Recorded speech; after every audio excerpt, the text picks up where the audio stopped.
This is a bonus episode of History as It Happens. It's April 1st, 2026. In the spring of 1980, President Jimmy Carter and more than 50 Americans held hostage in Iran were in a major bind, trying to find a way out of a crisis that had begun 6 months earlier. Iranian students continue to hold more than 50 hostages at the American embassy in Tehran this morning. Spurred on by an anti-American speech by the Ayatollah Khomeini, they stormed the embassy, fought the Marine Guards for 3 hours, overpowered them, and took dozens of American hostages. We must never lose sight of our basic goals in this crisis: the safety of our fellow citizens and the protection of the long-term interests of the United States. 74th day of captivity for 50 Americans in Iran. The U.S. effort to rescue the hostages in Iran was aborted by President Carter after an equipment failure forced a change in plans. 8 Americans were killed when 2 U.S. aircraft... We were all convinced that if and when the rescue operation had been commenced, that it had an excellent chance of success.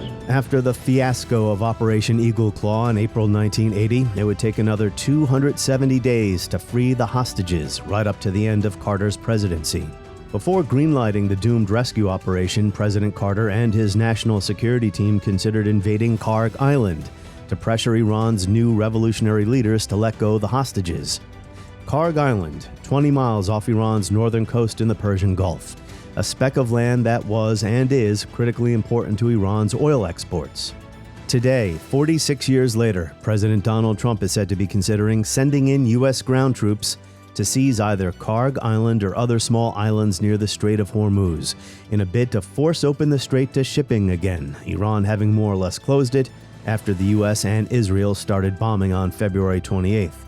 Although, as I speak into this microphone, the president may be changing his mind again, saying the U.S. should be out of this war in 2 or 3 weeks. I think we're 2 or 3 weeks. Not 3 weeks. If it is We'll 3 leave weeks, because there's no reason for us to do this. Look, problem with the strait, a guy can take a mine, drop it in the water, and say, oh, it's unsafe. It's not like you're taking out an army or you're taking out a country, or they can drop it. Or you can take a machine gun from the shore and shoot a few bullets at a ship, or maybe an over-the-shoulder missile, small missiles. That's not for us. That'll be for France. That'll be for whoever's using the strait. But I think when we leave, probably that's all cleared up. Today I heard tremendous numbers of ships were sailing through. We're negotiating with them right now. They've been, again, we have had regime change. Now, regime change was not one of the things I had as a goal. I had one goal. They will have no nuclear weapon. And that goal has been attained. They will not have nuclear weapons. I mean, who knows? By the time you listen to this podcast, who knows what'll be happening? The president has contradicted himself countless times, and his cabinet secretaries offer different reasons for attacking Iran day after day. Whatever happens, this is another case where current events open a window to our past. Jeremi Suri teaches history at the LBJ School of Public Affairs at the University of Texas at Austin. He is the author of The Impossible Presidency and co-host of This Is Democracy podcast. Jeremi Suri, welcome back. Good to be with you, Martin. Carter, Khomeini, Kharg Island, and Eagle Claw. Is there enough alliteration in there for you? And enough failed operations for one discussion. Yeah, depressing. So let's just briefly do the hostage crisis origins here. I want you to give us the encyclopedia entry version. You know, if I were to look up and do a 1-paragraph on this. It is November 1979, and students, Iranian students who had been outside the U.S. Embassy, besiege it. So the revolution has already happened. The Shah has already fled. The military has already basically stayed neutral and gone along with Khomeini's revolution. And the new government is forming under Khomeini. But the students are not happy that the United States is still present. They see the U.S. Embassy as a danger for more covert activities. They don't trust that the U.S. Embassy will not try to overthrow this government that is emerging. And so the students, without consulting the Khomeini government, storm the U.S. Embassy and take 52 diplomatic service personnel from the United States hostage. And they are then held hostage in the embassy for 444 days.